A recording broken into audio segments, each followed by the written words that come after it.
FEMA insists that they have what they need for now, but the agency is already facing criticism over its response to Hurricane Helene as Milton gets closer and closer. In Florida, no sooner are they cleaning up from one storm than they're bracing for another. I'm scared.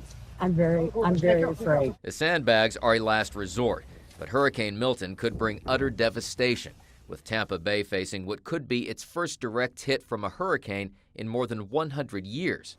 FEMA already has its hands full, still reeling from Helene, where responders are struggling to reach those cut off by extreme floods. The response has been very weak, unbelievably weak. Nobody's ever seen such a weak response. Former President Trump among those criticizing FEMA and the White House over what they see as a delayed response. The way you're asking me the question is misinformation. The White House bristled at questions about storm funding and FEMA spending hundreds of millions of dollars on migrant issues, arguing the money comes from different accounts. There's a lot of mis and disinformation being pushed out there by the former president about what is available, in particular to the survivors of Helene.